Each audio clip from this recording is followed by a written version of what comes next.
Good morning, Flo. Obviously, we want to know a little bit more about the video that was released last night. How did it come about, and why did you decide to participate? Well, it came about because of all the things that have gone on, in the country over, obviously starting with, Ahmaud Arbery and George Floyd and Breonna Taylor. And I think this has been an ongoing conversation. So I think we all know, how it came about. Look, it was a player, driven decision that came from a lot of conversations about trying to find a way to voice their opinion. It's important issues that are important to the players, and we decided to move forward with it. There are things that I'm supportive of as well, and that's why I joined in with them. Cameron, Good morning, Flo. I know, some of the things that were spoke about in the video were, calls for action. I know one of the players mentioned just calling owners to use their political power to influence things more. Has the team or you had conversations with Steve Ross about maybe how he could do more in that realm? Look, I talked to Steve about the video. He was supportive, but look, it was directed at everyone. I think every individual in this country can do a little bit better. It's players, it's coaches, it's owners, it's media, it's everyone. Everyone can do better, and that was the message. And I think to try to misconstrue the message or take it some other in a different light, I think that wasn't what the message was supposed to be. It's we can all do better. We all need to do better, and what's happening, in this country and really around the world, we need change, and it's something that we've been saying for a long time. And the players were, the video speaks for itself from that standpoint. But from a message standpoint, it's that we can all do better. Steve Wine. Brian, do you think the NFL's response to the protest movement, specifically the NFL's response, has been insufficient?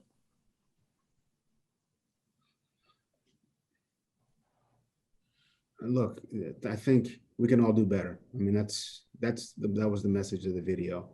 I think, nobody's going to put words in my mouth about how I feel about this, that, or the other thing. I think the video speaks for itself. I think we can all do better. I think we can all, we all know the situation in this country. We've got,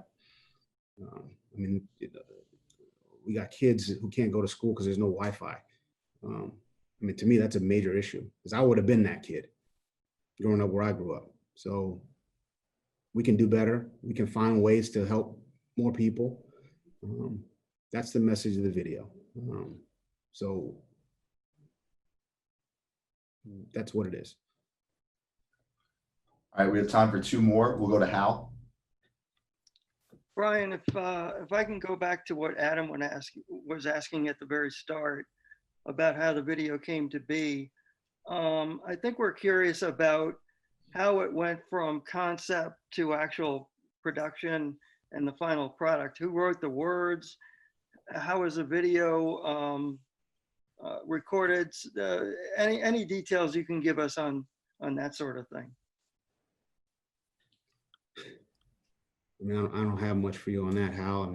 I've been trying to coach a football team. I'm, from the production of the video and, who wrote it. I think, I know Caleb Thornhill. He's obviously our director of player engagement. He had a lot to do with, he oversees the social justice committee. That group of guys had a lot of conversations. So Caleb, I would say he spearheaded a lot of, the conversation, and he did I thought, a really great job as far as opening up those lines of communication and giving those guys a platform to speak about some of the issues. And we wrote a lot of or they wrote a lot of what they thought down on paper, and we were able to communicate it in the video, as you saw. But Caleb played a large role in it. He would know more about the production and all those things. But it was player driven, and they have our full support. Final question for Omar. Matt, we can take a couple more questions. I'm fine here. Appreciate you doing this, Flo. One question I had for you was, did you notice the booing that took place in the Kansas City-Houston opener? And what was your reaction to it, booing a moment of silence?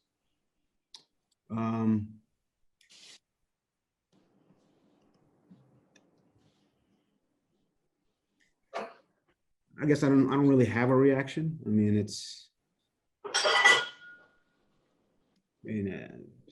I think the moment of silence was for a specific reason, and I think everybody understands that. But at the same time, there's a game going on, so fans, they're rooting for their team. I mean, you don't know the specific reasoning behind why somebody's doing something. So I don't try to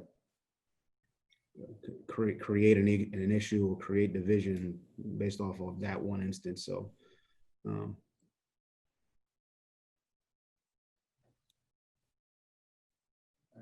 Go to Cam. Hey, Flo, you mentioned that the video was player driven, and obviously you ended up coming in at the end. How was that kind of presented to you? Like, when was it presented to you in the process, and when did you decide that you wanted to be, visible in the video? Look, I have conversations with the players, all the time, whether it's football related. I've been part of some of the social justice committee conversations, not all of them. I mean, Caleb's really handled most of that, but as they were putting it together, they felt like, well, they know where I stand on a lot of these issues anyway. So I was asked to say a line, and I said it. Steve. Brian, there's obviously a lot of division within the country on this subject. What's your sense of locker room unity on this? Are any concerns about it being potentially divisive?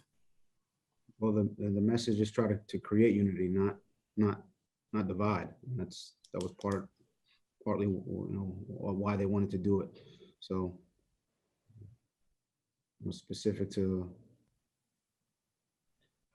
our locker room, I feel like we're all on the same page. I hope it's that way. But look, when you're dealing with 53 guys and 16 practice squad players, and coaches from different coaches and personnel people from different places, you may have different opinions, and that's everywhere. So and that's good. That's a good thing, as long as we communicate it and talk it out and show respect. But the one thing I've said to the players is, it's one thing, faith without works is dead. Faith or belief in something without works is dead. So, we can talk about, doing things, but we got to back it up with some action. They know that, they understand that.